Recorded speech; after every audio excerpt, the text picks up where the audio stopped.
Bhagavate Narasimhaya Namaste Jastejase Aviravirbhava Vajranakha Vajradamshtra Karmasayan Randhaya Randhaya Tamo Grasa Grasa Om Swaha Abhayam Abhayamatmani Bhuvishta Om Shra. I'll only chant myself. I don't need to.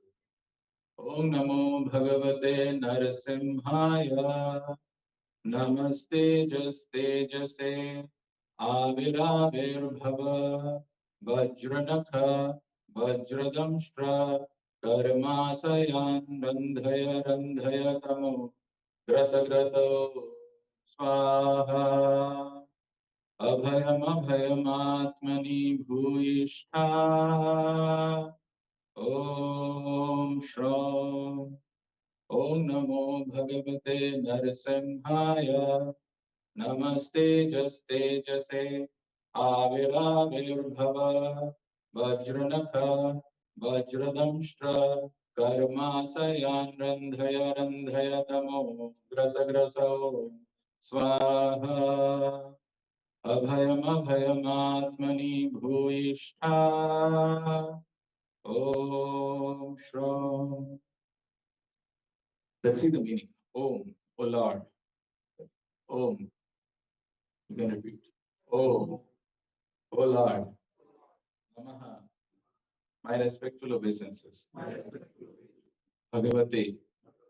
Unto the Supreme Personality of Godhead. Narasimhaya. Known as Lord Narasimha. Namaha. Obeisances. Tejaha Tejase. The power of all power. Abhi Abhirbhava. Please be fully manifest. Vajranakha. O you who possesses nails like thunderbolts. Vajradamshtra. O you who possess teeth like thunderbolts. Karma Asayan. Demoniac desires to be happy by material activities. Randhaya Randhaya. Kindly vanquish. Tamaha. Ignorance in the material world. Grasa. Kindly drive away. Grasa. Kindly drive away. Oh my Om. O my Lord. Swaha. Respectful oblations. Abhayam. Fearlessness. Abhayam. Fearlessness. Atmani. In my mind. Bhuishta. May you appear. Om, O Lord. Shaw. Shrav. The bija or seed of mantras offering prayers to Lord Narasimha. Okay.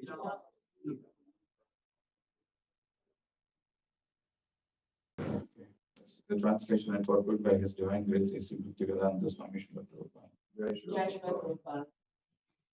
I offer my respectful obeisances unto Lord Narasimhadev, the source of all power. O my Lord, who possess nails and teeth just like thunderbolts, kindly vanquish our demon-like desires for fruitive activity in this material world. Please appear in our hearts and drive away our ignorance, so that by your mercy we may become fearless in the struggle for existence in this material world. Translation with repetition. I offer my respectful obeisances unto Lord Narasimhadev, the source of all power. O my Lord, who possess nails and teeth just like thunderbolts, kindly vanquish our demon-like desires for fruitive activity in this material world. Please appear in our hearts and drive away our ignorance, so that by your mercy we may become fearless in the struggle for existence in this material world. Purport by Srila Prabhupada. In Srimad Bhagavatam 4:22-39, Sanat Kumar speaks the following words to Maharaj Prithu.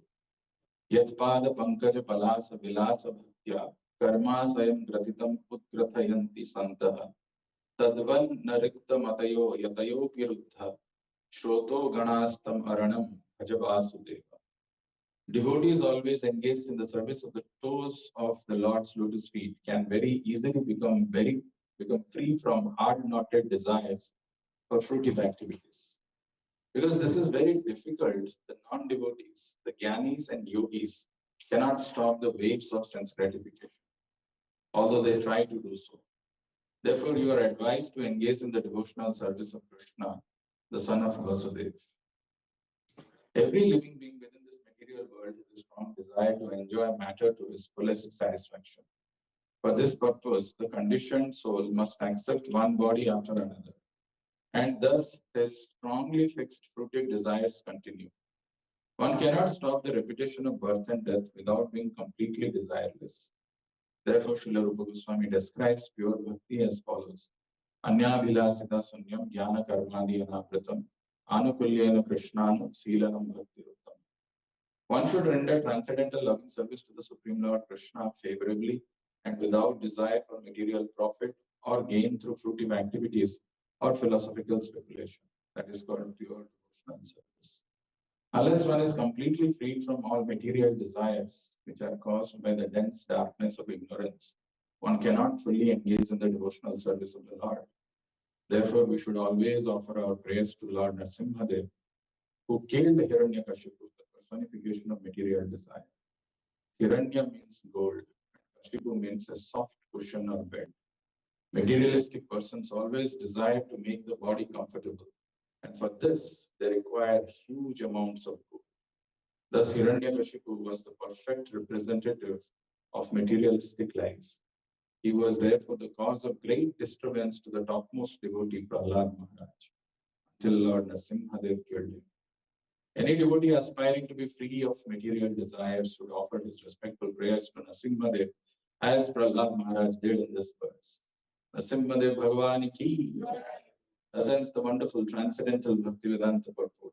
Om Ajnanantimirandhasya Jnananjana Chakshurunmilitam Yena Tasmai Shri Gurave Namah Namah Vishnu Padaya Krishna Prishthaya Bhutale Srimate Bhakti Vedanta Swamam Nitinami Namaste Saraswate Deve Gauravani Pracharini Nirvishesha Sunyavadi Paschatya Deshatarini Jai Shri Krishna Chaitanya Prabhu Nityananda Shri Advaita Gadadhara Srivasadi Gaura Bhakta Hare Krishna, Krishna Krishna, Hare Hare, Hare Rama, Rama Rama, Hare Hare.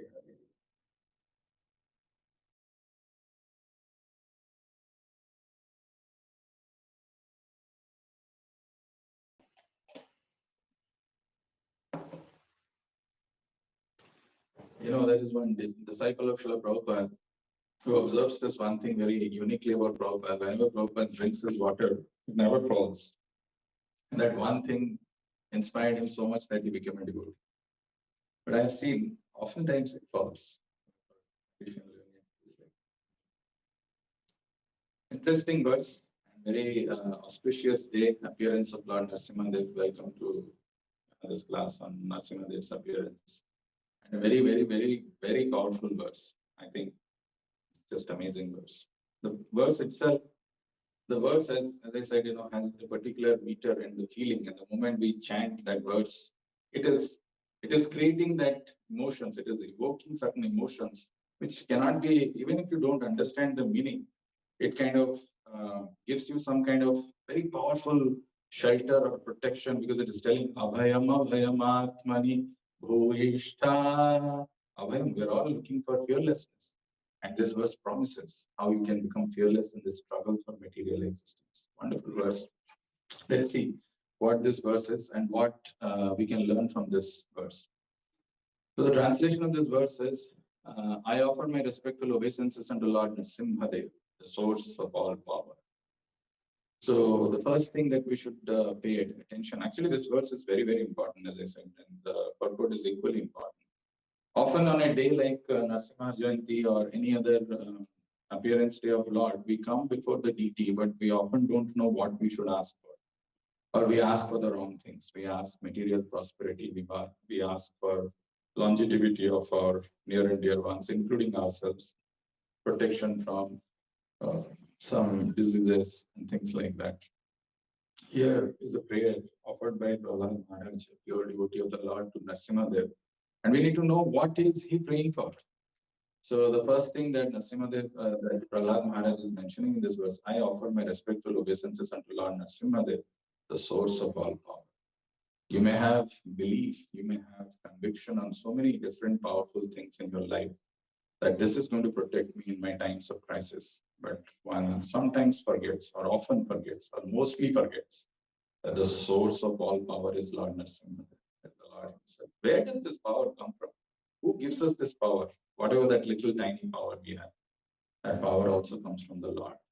So I offer my respectful obeisances to that personality who's the source of all power. From him, the power is coming.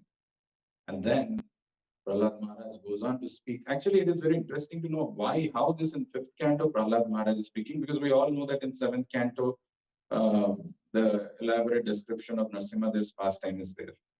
So in 5th canto, there is mention of this Jambudvip, and there is something called Harivarsha, where the residents of Jambudvip and Prahlad Maharaj are offering prayers to Lord Narasimha. Very interesting.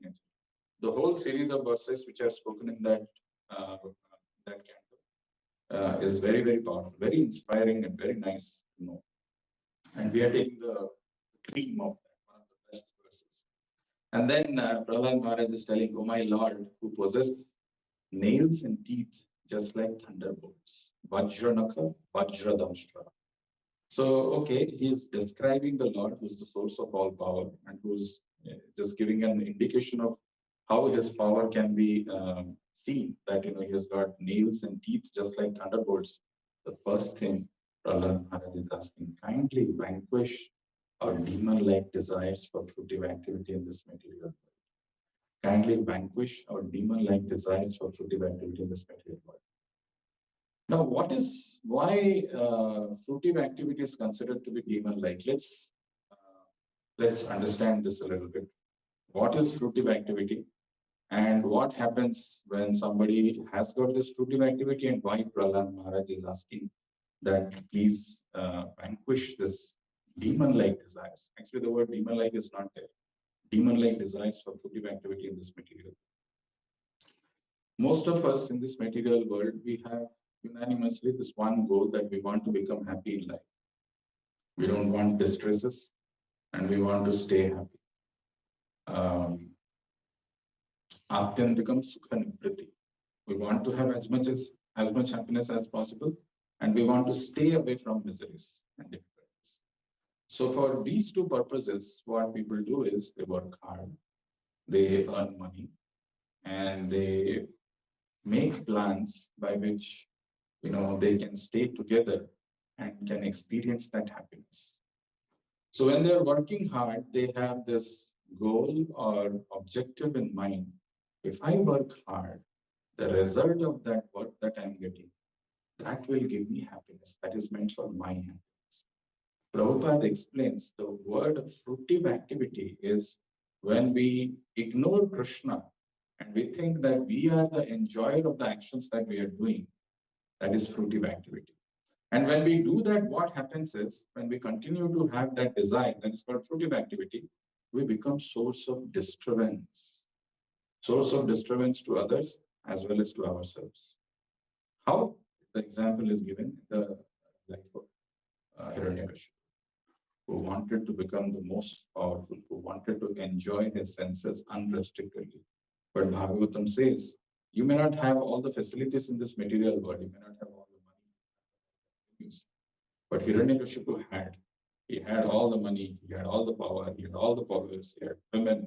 Hiranyakashipu, that's right, the word itself in Prabhupada is writing in the purport, refers to that epitome of materialistic goals. Hiranya is gold, you have enough gold, and Kashipu is soft bed, which is made or which is representing to make your body comfortable. He had everything.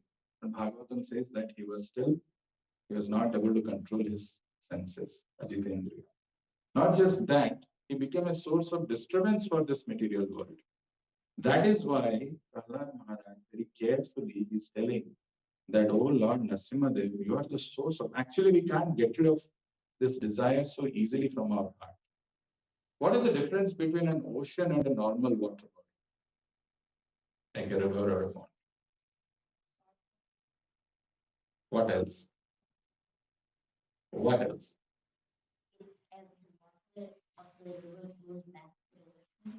What else? All are correct. It's difficult to fathom the depth of emotion. Difficult to fathom the depth of the ocean. Correct. What else? What is the striking difference? It's a vast body of water. Vast, yes, it's very vast. What is the difference? Now imagine there is a Ganges and even Mahanadi, they are considered very vast body of water. Small rivers can dry up ocean. Okay. What else? Still, ocean has unending waves. Yes. That's the one.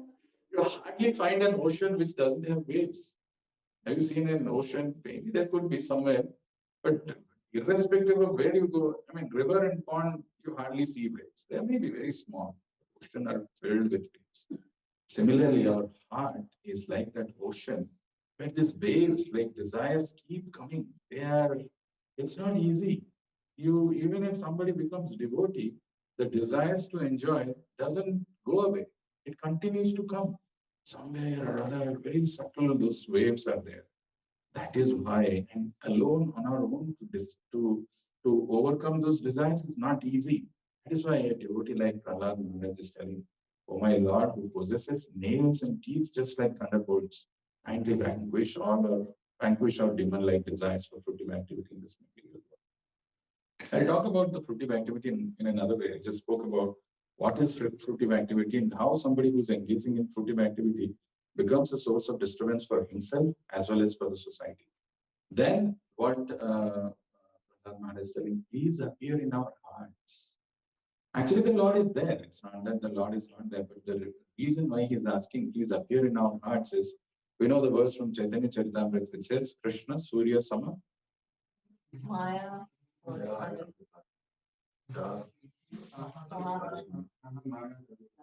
So मिला जुला के सही है. Krishna, Surya, Sama, Maya, Maya, Andhikar.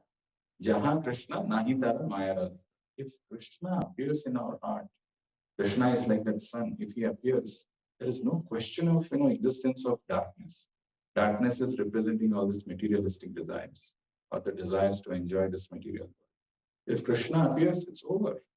Today in the morning, Madhubani Prabhu was telling that in spiritual world, constitutional position, we are engaging in devotional service to Krishna, and we are experiencing pleasure. We are not hankering for pleasure like in this material world. We are hankering outside. Somewhere I have to go and do something, and that is how I will get pleasure, and that little tiny pleasure for that I have to work so hard.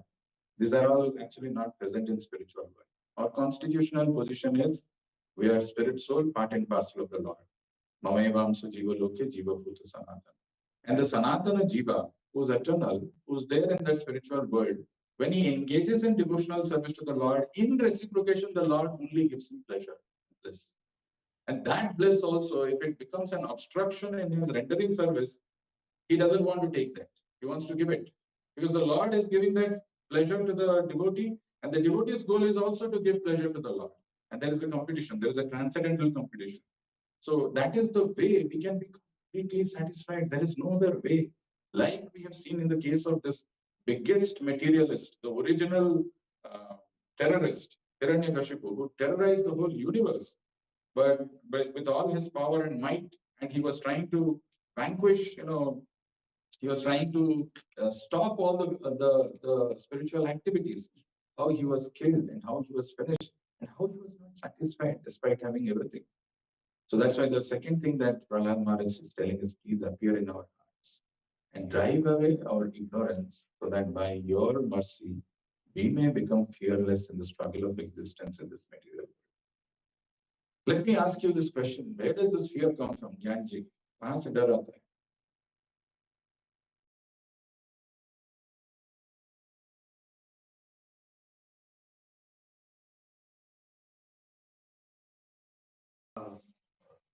There's something which you don't want. If I come and if I see that you have some wealthy possessions, like some nice watch or maybe a good phone or something I see which is of value, and if I try to snatch or if I try to take away with the showing of some weapons or something, will you be fearful or will you not? Yes, right. So the fear in material world comes when we have this understanding that something is going to be snatched away from.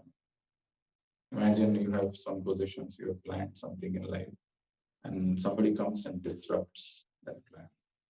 You want to retire timely with all retirement savings and everything. But somebody comes and thwarts that plan, says that no, this is not going to go. You're removed from your job or something like that. Then there's a fear in what will happen.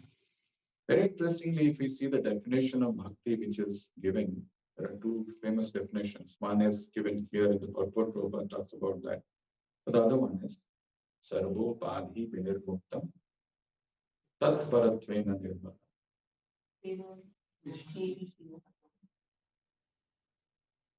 Rishikena Rishikesha Sevanam Bhakti Uttam.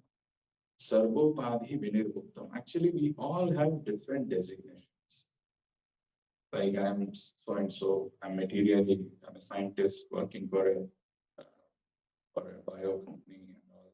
If that designation is taken away, then there is fear. Why Hiranyakashipu was fearful? He was fearful that he wanted to be the sole and whole proprietor of this universe, and he had so much of wealth which he had accumulated. He was fearful if somebody takes away, if Vishnu comes and takes away, then that's a threat to him. So he was fearful of this. So fear comes when there is attachment to designation, and this comes from the fruitive activity. Because of ignorance, there is fear in our heart. But actually, bhakti is possible when sarvopati vinir muktam tat paratvena nirmala. When we become free from all these designations, including the fact that I'm a man, I'm a woman, I'm a boy, I'm a girl, I'm a software engineer, I'm a whatever. All those designations, when we become free and engage in devotional service, we become fearless. So he's asking, please appear in our hearts and drive away our ignorance, so that by your mercy we may become fearless in the struggle for existence in this material. Basically, if you see this prayer, then this prayer can be just putting it in three primary things. One is Avir Avir Bhava. Please be fully manifest, or please appear in our hearts.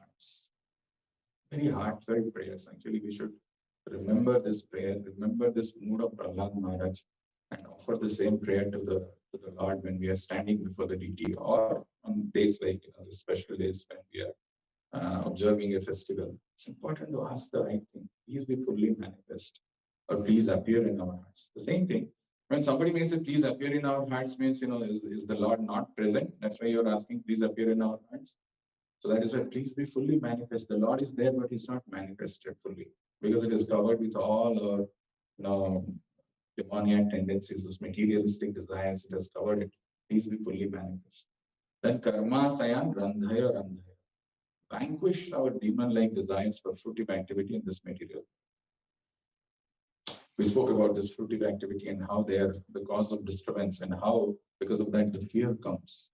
So much of fear, vanquish our demon-like desires for fruitive activity in this material. In fact, Prabhupada says in one of the purports that the next door neighbor of fear, or the cousin of fear, is anxiety. When somebody is fearful of his existence in this material world, automatically he is anxious. And here is an assurance of Bhagavatam. Just by taking shelter of the Lord, or if the Lord manifests in our heart, then this demon-like desires and the fruitive activity will go, and one becomes fearless. Tamo grasa grasa, drive away our ignorance. Where does this desire to do fruitive activity come from? It comes from our ignorance. the strong covering of ignorance. When yesterday I was talking about the question being asked by Parikshit or Yudhishthir, why the Lord is partial. It appears that the Lord is partial. That time, if you see that conversation and how Parikshit is being answered by Sukadev Goswami, Sukadev Goswami talks about different living entities being covered by different levels of ignorance. More of passion and ignorance, but basically he talks about ignorance. To the degree to which the ignorance is covering us, we are unclear of what activities we should do, especially not engaging in devotional service. We don't see that. But when that degree of ignorance, when it is removed from our heart, when those ignorance is dispelled, then we understand our true position and realize what is our constitutional position and naturally engage in devotional service. Now, this Hiranyakashipu and Narasimhadev's pastime is so wonderful and so long, as I mentioned earlier also, that you can go on. I mean, from where you want to start and how you want to finish, it's just amazing source of inspiration. One of the things which we need to remember is this beautiful incarnation, not just this beautiful incarnation, any incarnation of the Lord when he appears. Why did Narasimhadev appear?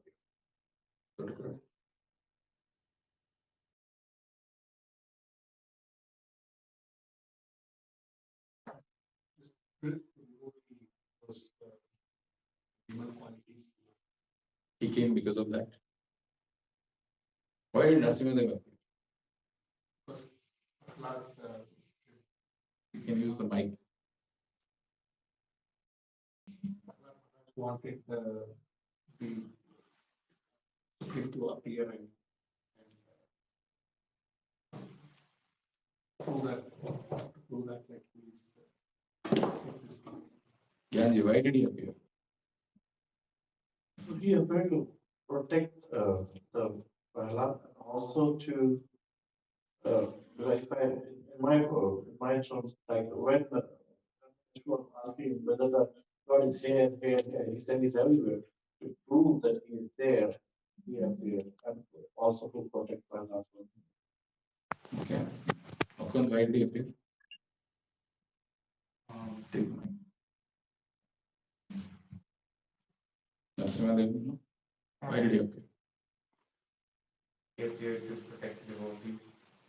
He appeared to protect devotees. Which devotees? Just to protect Prahlad? Or something. There's probably some other reason I'm not aware of. But the reason that is protecting Prahlad. And devotees in general. And devotees in general. Akhilasha.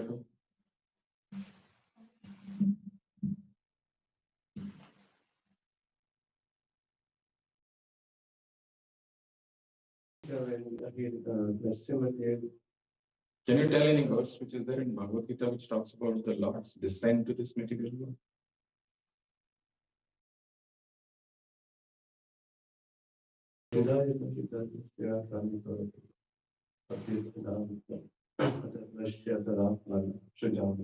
Okay, and then the next one.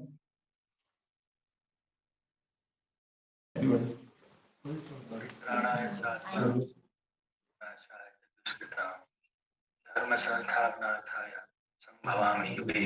These two famous verses, we all know that, right? But if you see closely the purport of these two verses, there's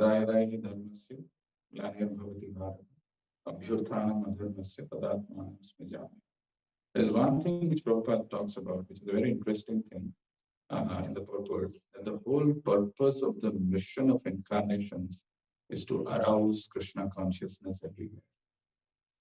There is that kind of a doubt, there is that kind of a fear which comes in our heart sometimes, whether I'm doing right or not. The Lord comes to arouse Krishna consciousness everywhere. Give that conviction, confidence, faith. The Lord comes in a form which is so terrible, from a place like a pillar. He comes out just to keep the words of his devotees true, just to protect his words. He comes out. So it kind of instills faith. Sometimes when this demoniac, atheistic people question, where is your God? Is God there? When those kind of questions come, and somebody who has got a faith which is not very steady, which is not strong, which is not solid, may get, diverted by, or may get affected by, swayed by this kind of questions. Really, I can't see God. I was giving you the example in very beautiful example of Bhagavad Gita. Anybody knows which is the most powerful example, which talks about the Lord who's present everywhere in this material world, because of whom this whole material existence exists, yet we can't see.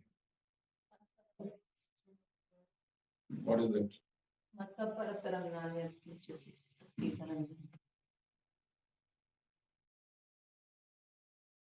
Sarvasya Prabhu. Matta Sarvam Prabhu. Okay, it's a good verse, but doesn't talk about the Lord being invisible. Like Mataji's verse is right. Matta parataram nanyat kinchit asti dhananjaya. Shukre Maniganaiva, the last line, the third line. What's the third line? Mai Sarvamidam Prutam Sutra Eva Kanai. Mai Sarvam Idam Protam Sutre Maniganaiva. Very powerful verse. Actually, these verses we need to see and we need to understand it very nicely. So if you see the verse, it says, Matta Parataram Nanyat Kinchit Asti Dhananjaya. Superior to me, there is no other truth. That's what Krishna says. And we say Krishna is there everywhere, and then people like, this demoniac people, like atheistic people, they question, really? Krishna is everywhere, but why can't we see it? So here is an analogy, here is an example which the Lord himself gives.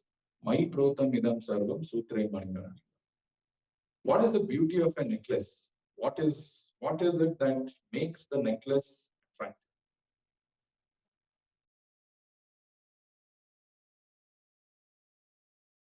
What if you see the string? What happens? So it doesn't look good, right? If you see the string also, like sometimes we offer garlands, and if you're able to see the string which is being used for making that garland, it doesn't look nice. Either the person who's making is inexperienced, or probably you have less flowers, whatever it is. But that's not attractive anymore. Similarly, the Lord is telling that this whole creation, whatever is there, existing in this material world, is all sustained by me. But what people see is those pearls, and they go and break these pearls and try to see. They go to the they do some space exploration. They go to the sky or do something.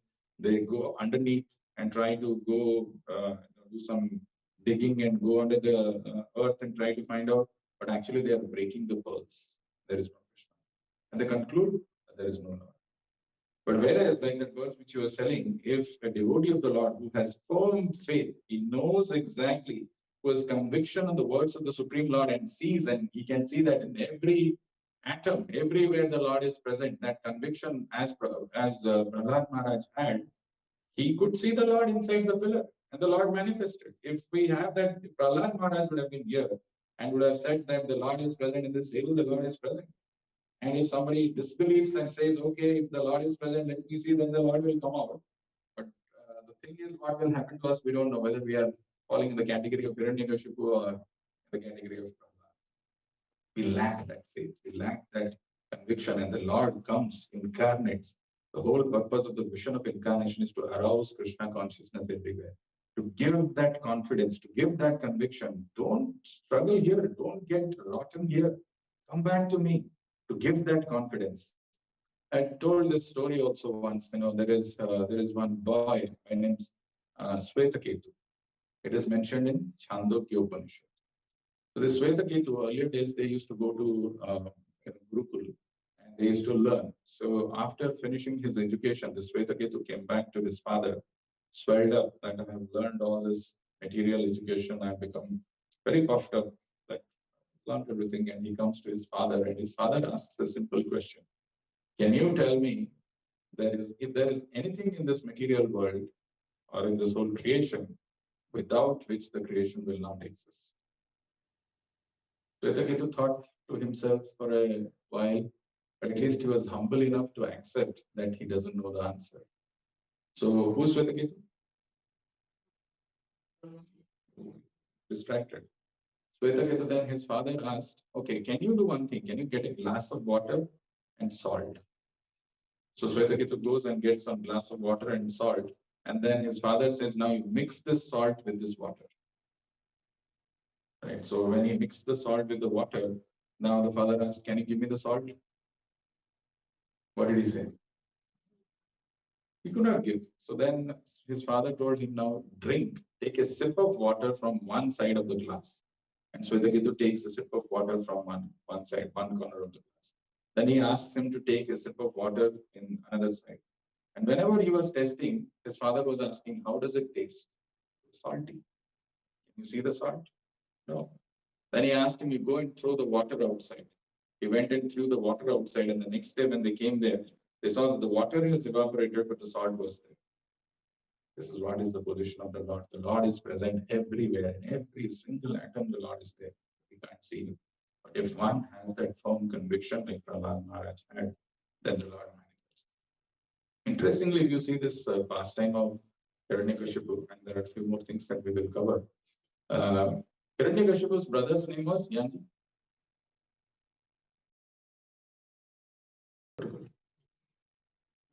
Hiranyakashipu had a brother.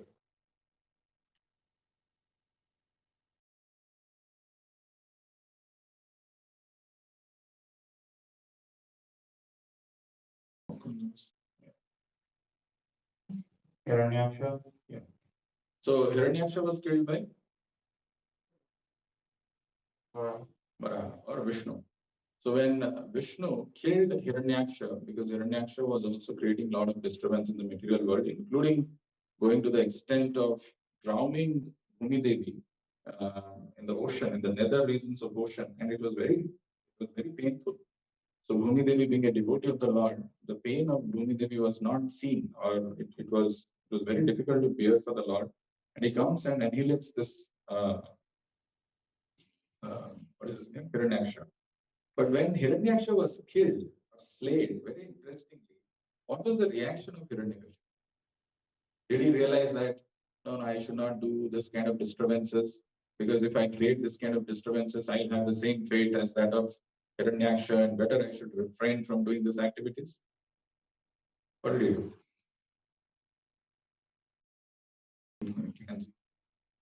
What did Hiranyakashipu do when Hiranyaksha was killed? You've not seen, okay. Hiranyakashipu became envious of Krishna. I will kill him. He didn't realize that my brother had this fate, that he met his destruction because he was doing this disturbance, and he was not following any of the spiritual principles. All these things are mentioned in the scriptures. But this is the demoniac mentality, where a person lacks to surrender to the Lord despite seeing the end, the inevitable end, what is happening. He became more and more envious. And Bhagavatam mentions he didn't actually worship or pray to Lord Vishnu. Whom did he pray? Brahma.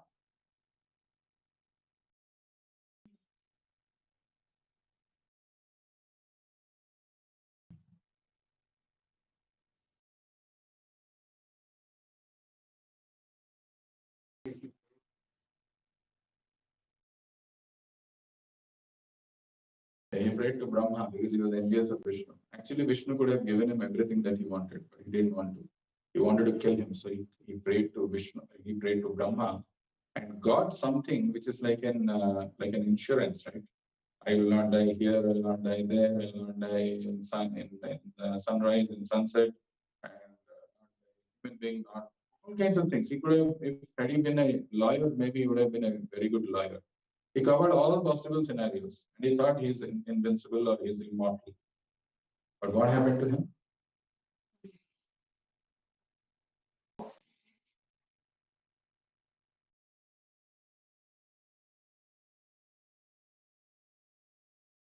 Krishna came and fulfilled all those things while still killing him. Why did he do that? Because he wanted to keep Brahma's promise. That's true. What else? What was the trigger for Lord Vishnu to appear from the pillar? What was the promise that Vishnu had made to all the demigods when they had prayed, that now this Actually, interestingly, we do that drama. Some things which when we see that it doesn't strike us. Indra and Vayu, you will see that they were enjoying, and they were saying, "Oh, this thing he is doing some austerities."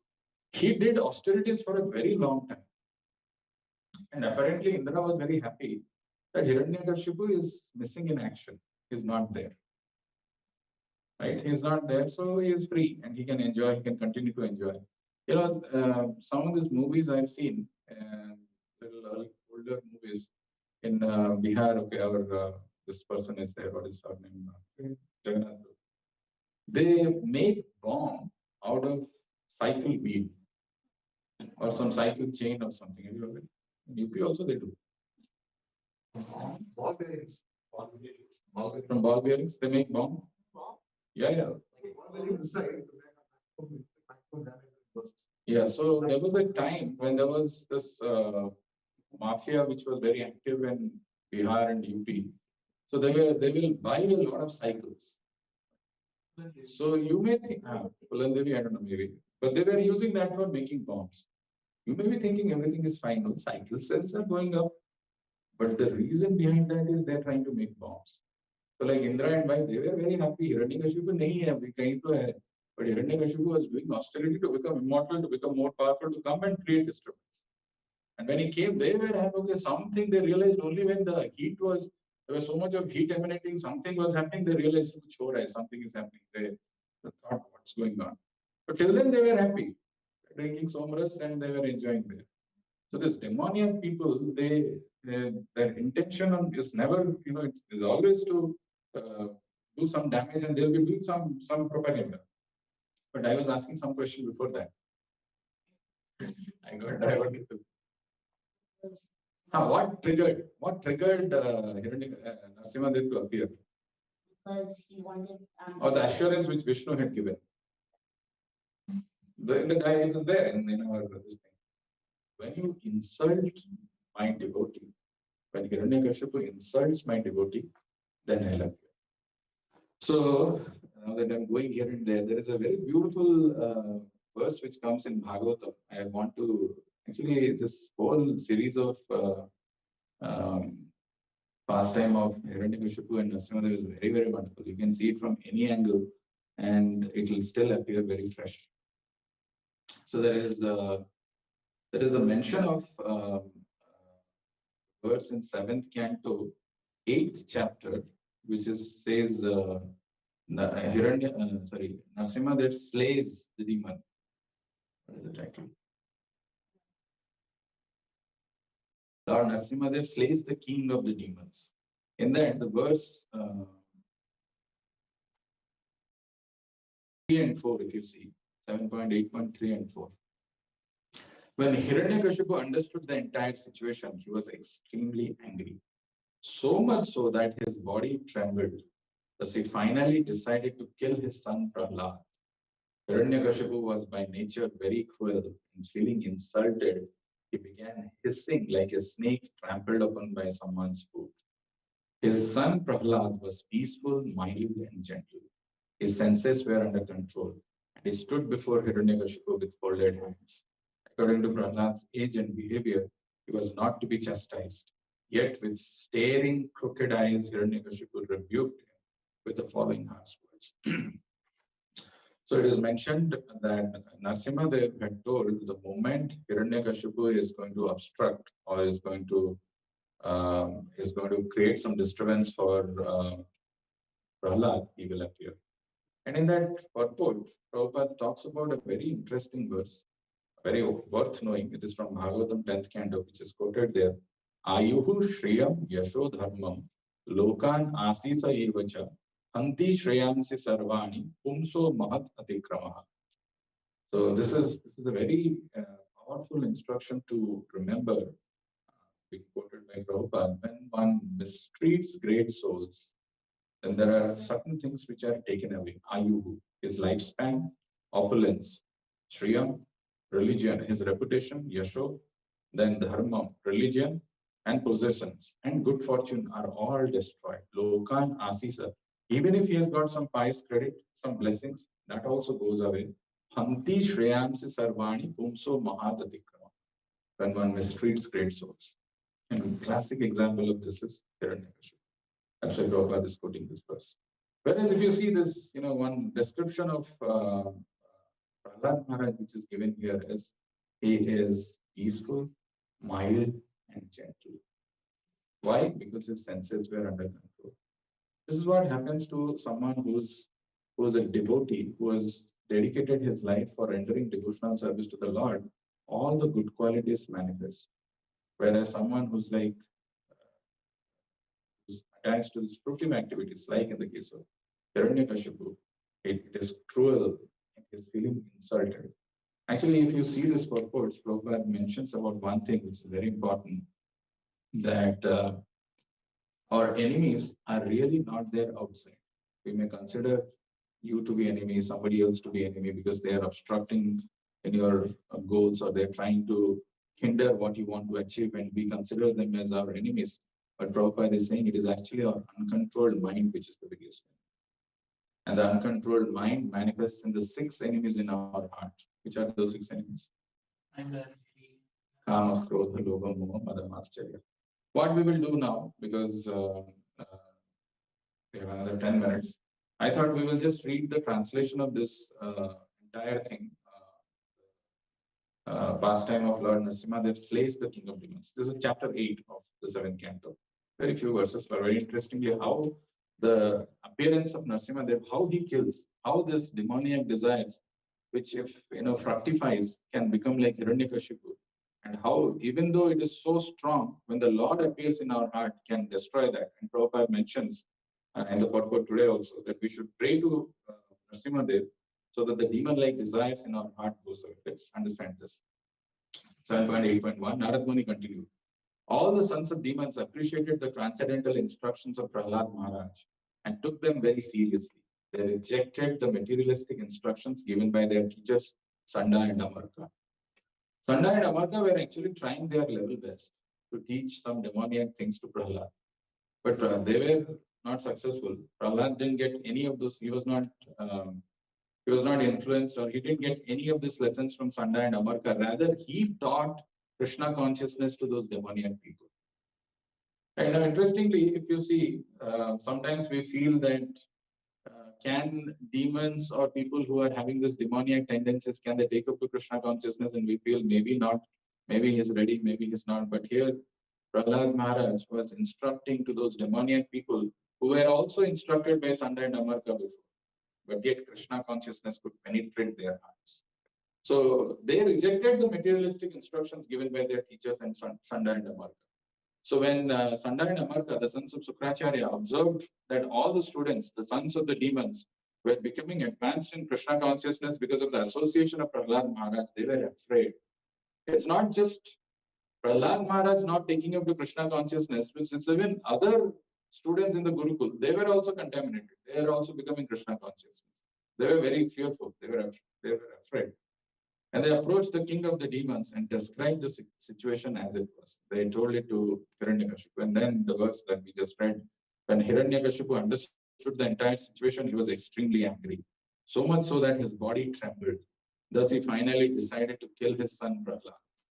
One of the symptoms that one can see is, when the person becomes angry, the body trembles. What are the 4 things which are mentioned in the scriptures which binds or which is same that is between animals and human beings?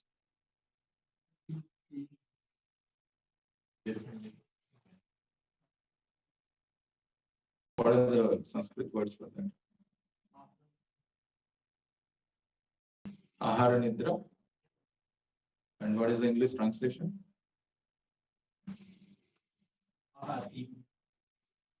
Fear. But you're not saying fear now.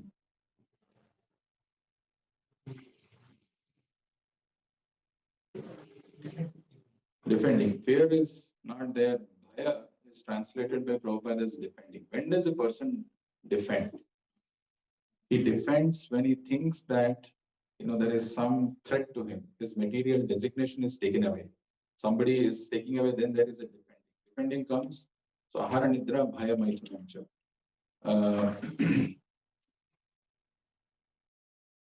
When so if somebody is attached to this material designations, then he is fearful and he becomes defensive. He wants to protect his opinion, his position, his designation. That is where he becomes fearful.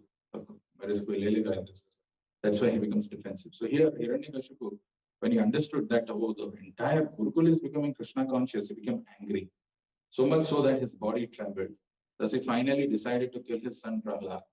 Hiranyakashipu was by nature very cruel. Feeling insulted, he began hissing like a snake, trampled upon by someone's foot. His son Prahlad was peaceful, mild, and gentle. His senses were under control, and he stood before Hiranyakashipu with folded hands. According to Prahlad's age and behavior, he was not to be chastised. Yet with staring, crooked eyes, Hiranyakashipu rebuked him with the following harsh words. Now, what Hiranyakashipu says is very interesting, funny actually. Hiranyakashipu said, "O most impudent, most unintelligent, disruptor of the family, O lowest of mankind." Actually, he himself is all of this. But he is telling that you are the most unfortunate, impudent, unintelligent, disruptor of the family, or lowest of mankind. You have violated my power to rule you. And therefore, you are an obstinate fool. Today, I shall send you to the place of Yamaraj. He doesn't know that he's going to be sent to the place of Yamaraj, but he's telling it to Prahlad. Then he goes on and says, "My son Prahlad, you rascal, you know that when I'm angry, all the planets of the three worlds tremble, along with their chief rulers. By whose power has a rascal like you become so impudent that you appear fearless or overstep my power to rule you?" We may laugh at Hiranyakashipu when he is saying, "I'm Hiranyakashipu, I'm all powerful and all." But we actually don't know how much of power he had. If you read Bhagavatam, it is mentioned, if he used to raise one of his eyebrows, then all the demigods used to feel scared. If he raises the other eyebrows, then if some of those wives of those demigods, if they were pregnant, they were having miscarriages. So much of power he had. Then, so when he asked this question to Prahlad Maharaj responded, "My dear king, the source of my strength, of which you are asking, is also the source of yours. Indeed, the original source of all kinds of strength is one. He is not only your strength or mine, but the only strength for everyone. Without him, no one can get any strength. Whether moving or not moving, superior or inferior, everyone, including Lord Brahma, is controlled by the strength of the Supreme Personality of God. The Supreme Personality of Godhead, who is the supreme controller and time factor, is the power of the senses, the power of the mind, the power of the body, and the vital force of the senses. His influence is unlimited. He is the best of all living entities, the controller of the three modes of material nature. By his own power, he creates this cosmic manifestation, maintains it, and annihilates it also." Prahlad Maharaj continued, "My dear father, please give up your demoniac mentality." He gave up? He didn't? Prahlad was requesting till the last moment, "My dear father, please give up your demoniac mentality. Do not discriminate in your heart between enemies and friends. Make your mind equipoised towards everyone. Except for the uncontrolled and misguided mind, there is no enemy within this world." It's a very powerful takeaway from this. When we are reading this, and if you want to take away something, except for the uncontrolled and misguided mind, there is no enemy within this world. When we see someone who's not following as per what I expect, we think them to be enemy. Or someone who's helping in my sense gratification, we consider them to be our friends. But here it is mentioned, except for the uncontrolled and misguided mind, there is no enemy within this world. When one sees everyone on the platform of equality, one then comes to the position of worshipping the Lord perfectly. Without equality, it is not even possible to worship the Lord perfectly. In former times, there were many fools like you who did not conquer the six enemies that steal away the wealth of the body. Which are the six enemies? He just mentioned. Perfect. So those six enemies actually steal away the wealth of the body. These fools were very proud, thinking, "I have conquered all enemies in all the 10 directions." But if a person is victorious over the six enemies and is equipoised towards all living entities, for him there are no enemies. See, this is a very striking thing. Because you may say that I have become now the most powerful and I am the most invincible. There is no one, I have conquered all my enemies. But the real person who is the most powerful or the most victorious is one who has conquered over the six enemies and is equipoised towards all living entities. For him, there are no enemies. Enemies are merely imagined by one in ignorance. पता नहीं है. No, you, I'm telling you. I'm just saying, you don't gel, right? That's all. So enemies are merely imagined by one in ignorance. Hiranyakashipu then replied, "You rascal, you are trying to minimize my value as if you were better than me at controlling the senses." This is another problem with the demoniac people, the demoniac tendencies where the problem with them is Yanji. What is the problem with demoniac people? The moment you say that he is better than you, right? He is better than you in performing devotional service, then they'll say, how is it possible? How can it be? मेरे होते हुए कौन है इससे आगे? मैं आता हूँ, कुछ भी है मैं आता हूँ. I am so good, I am so big. मेरे से अच्छा. This is the difference. So Hiranyakashipu replied, "You rascal, you are trying to minimize my value as if you are better than me in controlling the senses." Had it been a devotee, he says, "Yes, you are far better, far superior," and he would have given up. The demoniac mentality is when somebody says some service that you are doing or something that you are good at, somebody says he's better than you. How can it be? How can he be better than me? I'll prove, I'll go and talk to three other people to say that, he didn't do this right. These are all the problems in him. I'm much better than him. This is over intelligent. I can therefore understand that you desire to die at my hands. But this kind of nonsensical talk is indulged in by those about to die. So he is saying now you are doing all this nonsensical talk. Actually, you are now ready to be killed by me. I'm going to kill you. Oh, most unfortunate Prahlad. Now is another unfortunate Prahlad. He's the most fortunate, but he's calling him.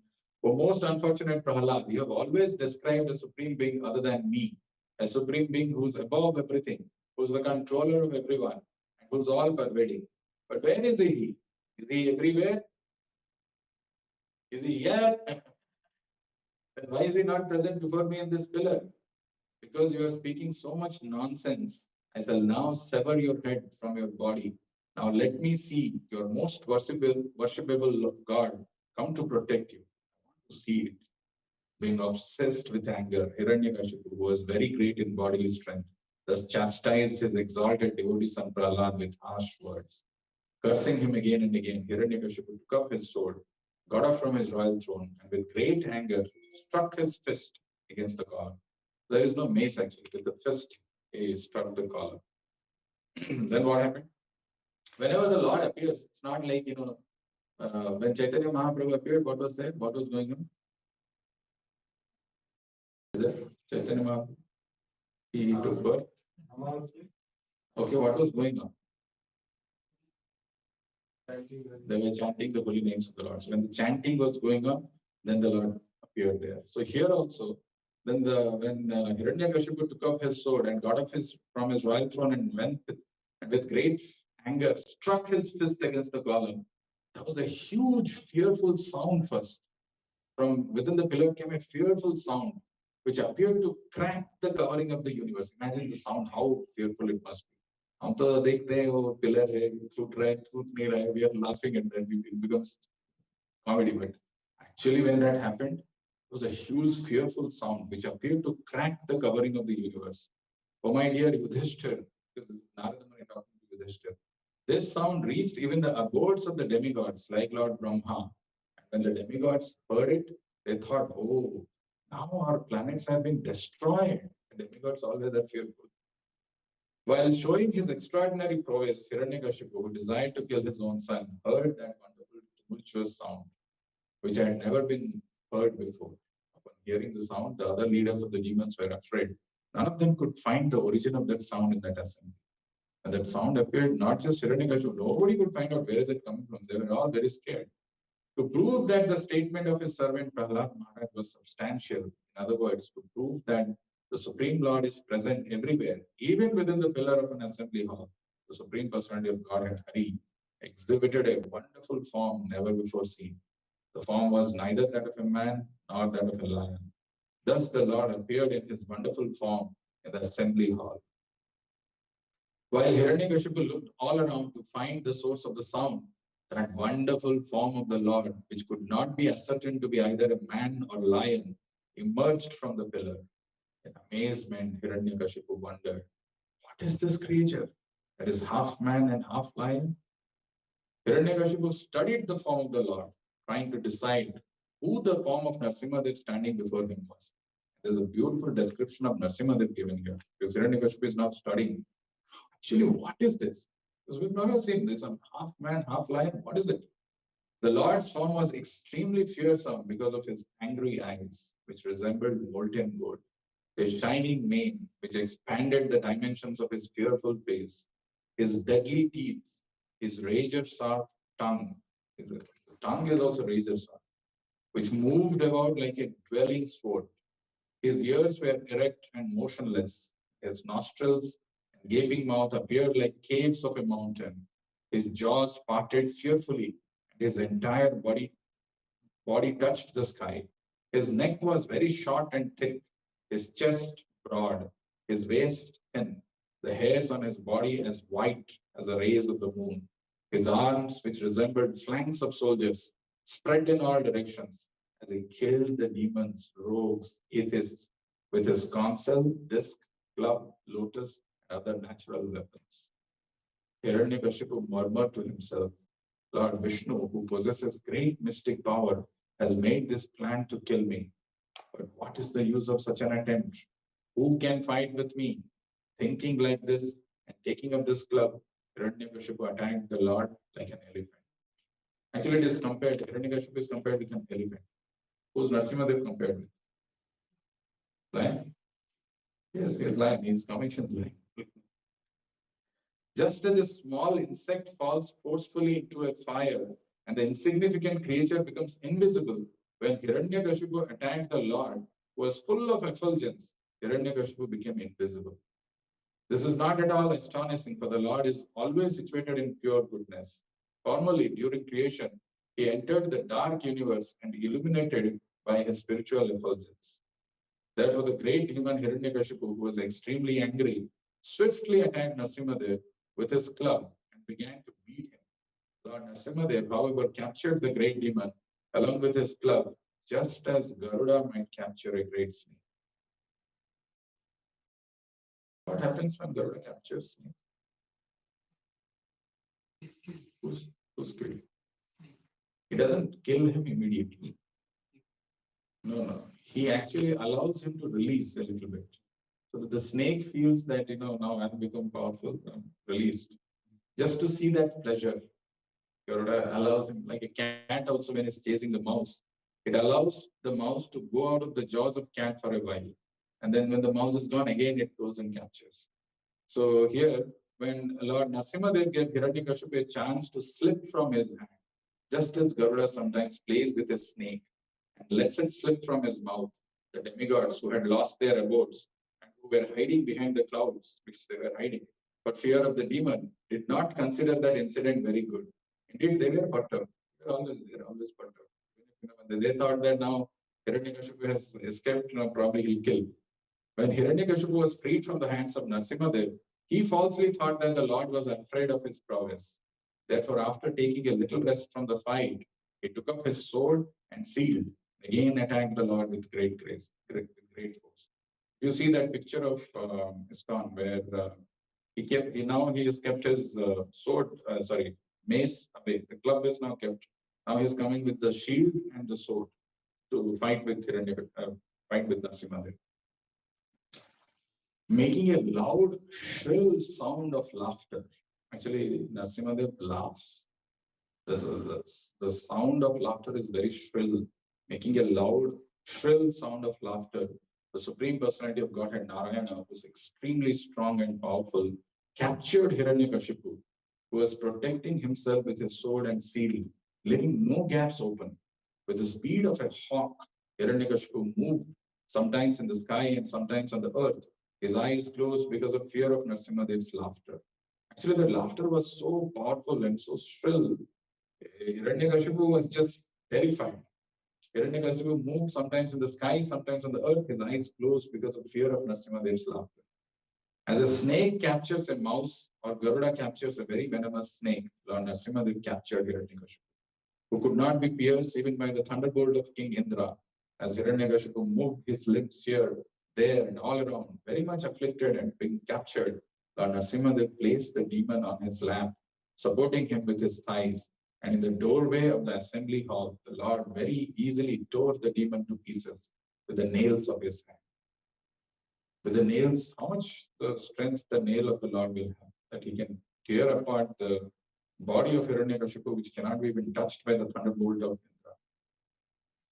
Lord Narasimhadev's mouth and mane were sprinkled with drops of blood. His fierce eyes, full of anger, were impossible to look at. Licking the edge of his mouth with his tongue, the Supreme Personality of Godhead, Narasimhadev, decorated with a garland of intestine taken from Hiranyakashipu's abdomen, resembled a lion that has just killed an elephant. How many of you have been to Ahobilam?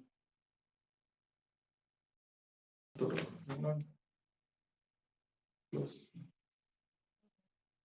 All of the glories, like the deities in water. There are 9 Narasimhas. There is one form of the Lord. I went to. There's one form of the Lord where the Lord has actually tore apart the intestine of Hiranyakashipu and he is coiling around the intestines around him. So in the Pujari, he says something very interesting. This, so I have in there also. He says actually the intestine of Hiranyakashipu was very pure because he was well versed with the Vedic scriptures. He could pacify his mother when Hiranyaksha died. He was well versed because he knew that, he gave the example like in a restaurant when people come and they take some water or take some meals and they disperse. Like that, we also come here in this material world for a particular purpose. And when that is fulfilled, people disperse. And he talks about the difference between body and soul. And his mother got convinced by the words of Hiranyaksha.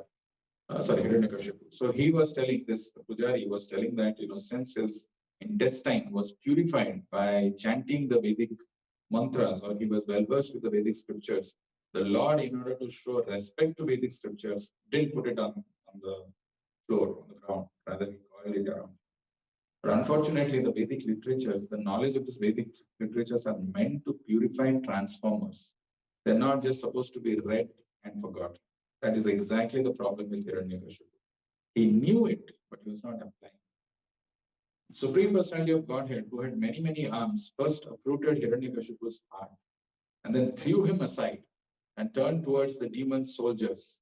These soldiers had come in thousands to fight with him, with raised weapons, and were very faithful followers of Hiranyakashipu. Very interestingly, how did Narasimhadev killed all these soldiers of Hiranyakashipu? It's written, you're reading. Roaring. Lord Narasimhadev killed all of them merely with the ends of his nails. There is a photo with just the ends of his nails. I mean, just a little bit. And then all of them, so that's all it is. The hair on Narasimhadev's head shook the clouds and scattered them here and there. His glaring eyes stole the effulgence of the luminaries in the sky. His breathing agitated the seas and the oceans. Because of his roaring, all the elephants in the world began to cry in fear. Airplanes were thrown into outer space and the upper planetary system by the hair on Narasimhadev's head. Because of the pressure of the Lord's lotus feet, the earth appeared to slip from its position. And all the hills and mountains sprang up due to his intolerable force. Because of the Lord's bodily effulgence, both the sky and all directions diminished in their natural illumination. Manifesting a full effulgence and a fearsome countenance, Lord Narasimha, being very angry, finding no contestant to face his power and opulence, then sat down in the assembly hall on the excellent throne of the king. Because of fear and obedience, no one could come forward to serve the Lord directly. Hiranyakashipu had been exactly like a fever of meningitis in the head of the 3 worlds. Thus, when the wives of the demigods in the heavenly planets saw that the great demon had been killed by the personal hands of the Supreme Personality of Godhead, faces blossomed in great joy. The wives of the demigods again and again showered flowers from heaven upon Lord Narasimhadev lately. So the wives of demigods were very happy. They had all miscarriages and all years. So finally, when they saw that this demon is lying, they were showering flowers again and again. At that time, the airplanes of the demigods who desired to see the activities of the Supreme Lord Narayana crowded the sky. The demigods began beating drums, kettle drums, and upon hearing them, the angelic women began to dance, while the chiefs of the Gandharvas sang sweetly. My dear King Yudhishthira, the demigods then approached the Lord. They were headed by Lord Brahma, King Indra, and Lord Shiva, and included great saintly persons and the residents of Pitraloka, Siddhaloka, Vidyadharaloka, and the planet of the snakes. The Manus approached, and so did the chiefs of various other planets.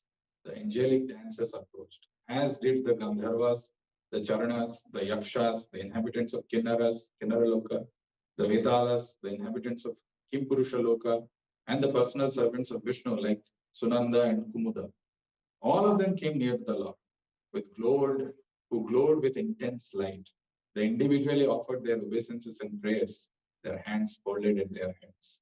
There's no one probably who's escaped or who's an exemption. Everybody has assembled there. And then they offered their prayers, but unfortunately, Narasimhadev was still not pacified.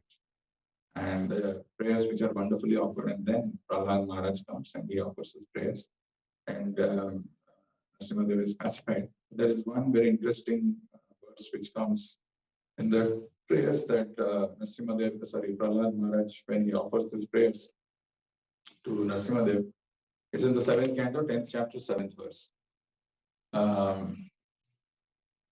What Prahlad Maharaj is praying, or when Narasimhadev is so pleased with Prahlad Maharaj, when he's asking us for any benediction, when he is asking for a benediction, 7.10.7, you can see this verse very interestingly. Prahlad Maharaj says, "O my Lord, best of the givers of benediction, if you at all want to bestow a desirable benediction upon me, then I pray from your Lordship that within the core of my heart there be no material desires." Again, the same thing he is repeating. "O my Lord, best of the givers of benediction, if you at all want to bestow a desirable benediction upon me, then I pray from your Lordship that within the core of my heart there be no material desires." So this is the interesting pastime of Lord Narasimhadev, who comes and kills this Hiranyakashipu. I had other points to cover, but I didn't go. I just want to mention the second prayer. We spoke about 588. The next one, 589. Swasti astu viswasya khala prasidata. Dhyayantu bhutani shivam mithodhiya. Manascha bhadram bhajatad adhokshade. Aveshyatam no matir apyahituki. May there be good fortune throughout the universe, and may all the envious persons be pacified. The word khala is translated by Prabhupada as the envious people. Okay, so the difference between a devotee and a demoniac person, or a divine quality and a demoniac quality, is a devotee, he wishes good for everyone, including the people who are doing harms, including the people who are envious of the Lord. May there be good fortune throughout the universe, and may all envious persons be pacified. May all living entities become calm by practicing Bhakti Yoga. For accepting devotional service, they will think of each other's welfare.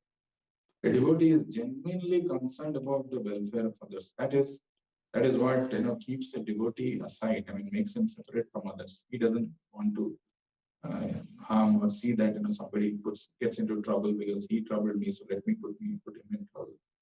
By accepting devotional service, they will think of each other's welfare. Therefore, let us all engage in the service of the Supreme Transcendence, Lord Shri Krishna, and always remain absorbed in thought. So, on this auspicious day of Narasimha Chaturdasi, there are many things that we can take from this wonderful pastime of Narasimhadev, which is meant for arousing Krishna consciousness in our heart. But one, definitely we should pray to the Lord, or one should at least one cannot pray for another person. But one should definitely introspect and meditate and ask for the strength or the source of power, which is Lord Narasimhadev, that please remove this strong demon-like desires within me, the fruitive activity, the desire to enjoy in this material world. It doesn't go away, it doesn't die so easily. It can only be removed by the appearance of the Lord in our heart. So if Narasimhadev appears, then he can vanquish all these demon-like desires, which is arising because of ignorance. And then one can engage in devotional service to the Lord with full conviction in heart. I'll stop here and see if you have any questions.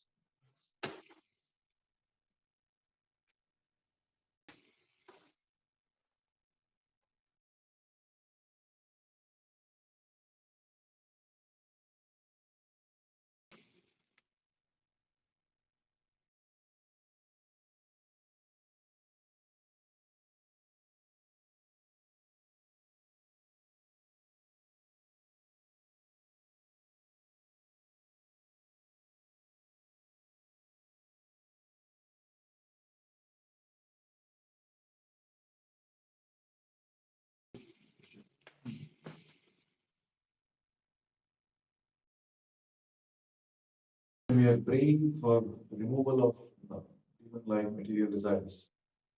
Then after the prayer is finished, we ourselves have those desires and we give weightage also to those desires. Then it becomes a contradiction, right? Because the Lord will not take away our free will of desiring. So, given that desire is such a fundamental quality of the spirit soul, by asking the Lord to remove our desire, what does it really mean? Because we are only desiring. Then what is the meaning of asking the Lord to remove the desire? Asking the Lord to remove the desire is basically, see, the desire to enjoy is so fundamental that it doesn't go. It cannot be taken away by our own strength. But when we ask the Lord to manifest or drive away these desires, what we are telling is that give me this opportunity to be engaged in devotional service of yours constantly. Now, often you are saying that, if that after praying again that desire manifests, then what is the point? It's like kind of contradictory. Desires are not going and I'm praying, but again I'm getting into that same desires. The reason why we are continuing to have these desires is because we are not serious about what we are asking. We ask somehow, we just ask, but we are not convinced about it. And the conviction is lacking because we don't have ignorance. We have ignorance. We don't have. We have ignorance. That ignorance is giving us those ideas that I can still enjoy in this material world. So that is why this whole mood of Prahlad Maharaj in this episode is, he's giving the example of Narasimha. He's giving the example of his own father, Hiranyakashipu, who, if you see that two things, who was always fearful, who was never satisfied, and he was the source of disturbance because of those fruitive activities. So see that he is asking that I don't want any of this. Even while it is not that Prahlad Maharaj had, but still he is praying that remove this material desires, because you need a superior power to remove this. On our own, if we think that I should not indulge in this, it is not possible. But if the Lord comes, if we take, let those material desires be there. Let me be engaged in devotional service more. Let me bring the Lord to my heart. Let me do that. Then these desires will go. Right? This,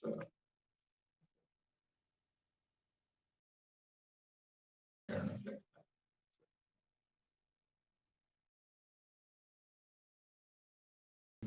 Let the Lord come. That's what the verse also says. Right? Please be fully manifested. You are given the example of Jaha Krishna Mahaniva and the God.